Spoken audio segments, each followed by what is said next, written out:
Hi, my name is Annie, and welcome to the Walking Word, where we go through the Holy Bible in a year as part of discipling. We have been reading from the book of Kings, and we're in First Kings chapter 18. And this is where we're going to see the big show, the big show, which is Elijah and the prophets of Baal. Elijah and the prophets of Baal. Okay, so First Kings 18. Long afterward, in the third year, the Lord spoke to Elijah. Go present yourself to Ahab in the third year. Remember the third year of drought, right? The third year of drought in Israel. At first, when Elijah made the prophecy that there will be no rain, then God told him, shoot, leave. Go, I will feed you with the ravens. He was fed with the ravens. I will feed you and provide for you through a widow. He was provided for by the widow from Zarephath. Now God is now telling him 3 years later, after he's already caused mayhem and drought in Israel, finally God tells him, now go back. Long afterward, in the third year, the Lord spoke to Elijah, go present yourself to Ahab, he said, that I may send rain upon the earth. So God has now felt mercy for Israel, or is giving them a second chance, and rain is coming. So Elijah went to present himself before Ahab. Now the famine in Samaria was bitter, and Ahab had summoned Obadiah, the vizier, who was a zealous follower of the Lord. Obadiah was a prophet. Yeah, he's one of the prophets who was still left in that area. Mercy of God. When Jezebel, Ahab's wife from Samaria, from those who worship false gods, was murdering the prophets of the Lord. So she used to go around just killing them. Any prophet who worships Yahweh, she was basically out to finish them. Obadiah took 100 prophets and hid them away, 50 each in 2 caves, and supplied them with food and drink. Verse 5. Ahab said to Obadiah, come, let us go through. Obadiah, whatever works for your dialect. Ahab said to Obadiah, come, let us go through the land to all sources of water and to all the streams. We may find grass and save the horses and mules. So that we shall not have to slaughter any of the beasts. Dividing the land to explore the beasts. Dividing the land basically between them, like Ahab says, you go this side, me, I'll go this side. Okay, Ahab went one way by himself, and Obadiah another way by himself. As Obadiah was on his way, Elijah met him. Recognizing him, Obadiah fell prostrate, because Obadiah knows this one is for God. And lay prostrate and asked him, is it you, my lord Elijah? Yes, he answered. Go tell your master, Elijah is here. But Obadiah said, what sin have I committed that you are handing me over to Ahab to have me killed? Because remember, at this time, Jezebel is killing the Lord's prophets. Yeah.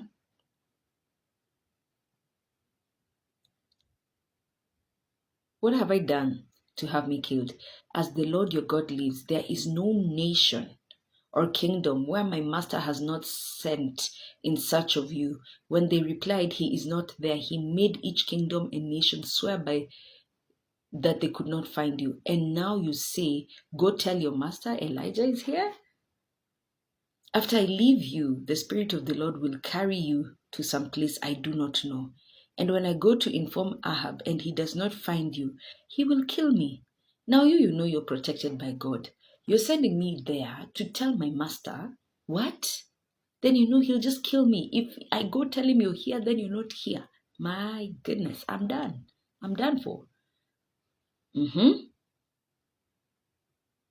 When verse 13, have you not been told, my Lord, what I did when Jezebel was murdering the prophets of the Lord, that I hid 100 of them in the 100 prophets of the Lord, 50 in each of the 2 caves, and supplied them with food and drink. And now you say, go tell your master Elijah is here. He will kill me. Elijah answered him, as the Lord of the host lives, whom I serve, I will present myself to him today. So Obadiah went to meet Ahab, and informed him. Ahab came to meet Elijah. And when he saw Elijah, he said to him, is it you, the disturber of Israel? Is it is not I who disturbed Israel. So Elijah is responding, but you and your family by forsaking the commands of the Lord and following the Baals. Now summon all Israel, 150 prophets of Baal, and 400 of Asherah. Remember, Asherah worship is doubling worship. When you worship Yahweh, but you worship all other gods. When you claim Jesus, but you also claim alcohol. You claim Jesus, but you also claim fornication. So that's Asherah worship, when when you worship 2 gods. When you worship God and another God, the one true living God and a God you have chosen. So it can be God of money, God of your stomach, God of that life. So Ahab sent to the Israelites and had the prophets assembled on Mount Carmel. Elijah appealed to all the people and said, how long will you straddle the issue? If Lord is God, if Yahweh be God, follow him. But if Baal be God, then follow him. The people, however, did not answer him. So Elijah said to the people, I am the only surviving prophet of the Lord, and there are 450 prophets of Baal. Give us 2 young bulls. Let them choose one, cut it into pieces, and place it on the wood. But start no fire. I shall prepare the other, place it on the wood, but shall start no fire. You shall call on your gods, and I will call on the one true living God. The God who answers with fire is the true God. All the people answered, agreed. Elijah then said to the prophets of Baal, choose 1 young bull and prepare it first, for there are more of you. Call upon your gods, but do not start the fire. Taking the young bull that was turned over to them, they prepared it, answered, and started calling out to Baal from morning to noon, saying, answer us, Baal. But there was no sound and no one was answering. So they are praying to Baal to consume this offering. But Baal is on holiday. But there was no sound and no answering. And they hopped around the altar that they prepared. When it was noon, Elijah taunted them. Call louder. Maybe your God is meditating, or maybe he's retired, or maybe he's on a journey. Oh, perhaps he must be asleep. Oh, he must be awakened. So Elijah is taunting them. Perhaps he is asleep and must be awakened. Verse 28. They called out even louder, slashed themselves with swords and spears as their custom, until blood gushed over them. Noon passed, and they remained in a prophetic state until the time of the offering of the sacrifice. But there was no sound, no one answered, and no one was listening. Then Elijah said to the people, come here to me. When they had done so, he had prepared the altar of the Lord, which had been destroyed. He took 12 stones for the number of the tribes of the sons of Jacob, to whom the Lord had said, your name shall be Israel. He built an altar in honor of the Lord with the stones, and had made a trench around the altar, large enough for 2 seers of grain. When he had arranged the wood, he cut up the young bull and laid it on the wood, filled the 4 jars with water.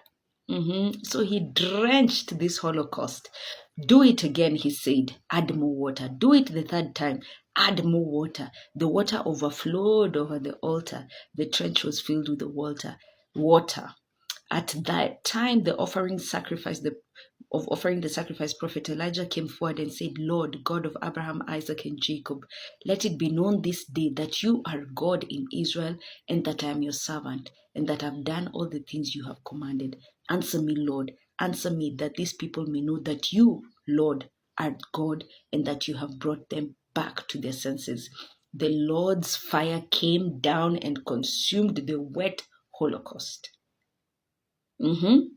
Talk about God. Talk about God. Talk about God. Seeing this, all the people fell prostrate. The Lord God, the Lord is God. Then Elijah said to them, "Seize the prophets of Baal